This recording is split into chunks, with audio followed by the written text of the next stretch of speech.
मालवणी कांदे चोर. काय रे, काय आला गप किती बसलो? बाबांनो, मला मी नरकासूर जाळूकच नाही. नरकासूर जाळूक ना? मग काय केलास? त्याचं आम्ही समुद्रात विसर्जन केलं. तुझं समुद्रात विसर्जन केलास? वा, म्हणजे नरकासूर जाळूक नाही, त्याचा विसर्जन केलास. मस्त. आता ही नवीन फॅशन. अरे पण आमच्या संस्कृतीत ना नरकासूर ह्यो जाळूचोच असता. हो बाबा, माहिती आहे. पण तुमका माहिती आहे त्या फटाक्याच्या धुरान किती त्रास होता, किती प्रदूषण होता. तुमका माहिती आहे दरवर्षी किती नुकसान होतं, कित्येक पक्षी मरतात, कित्येक झाडा जळान मरण जातात. बाबांनो, आमका निसर्गापासून काही एक साजरा करतो नाही.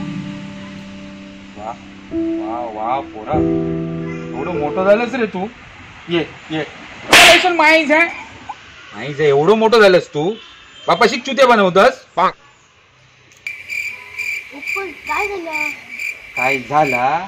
काल त्या नरकासुराच्या मिरवणुकीत तुमचं नरकासूर पावसात भिजलो म्हणून ते का तुम्ही समुद्रात टाकून दिलंस. आणि आता माका मोठेपणा सांगतं जाळूक ना, पक्षी मरतले, झाडा मरतली.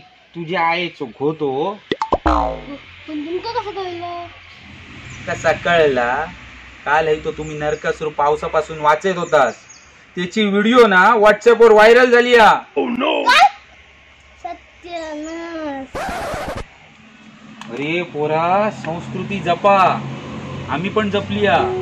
पण निसर्गात त्रास होय अशी अवाढव्य नरकासूर कित्याक करतास? छोटोसो करा आणि तो जाळून टाका.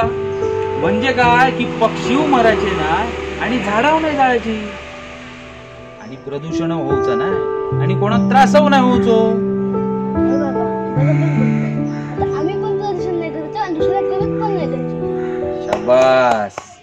त्याला येतोय आता काय येतं? नरकासुराचे फटाके पेरलेत ना, ते फोडून येतोय. ये तुझ्या Nothing can stop me, I'm all the way up.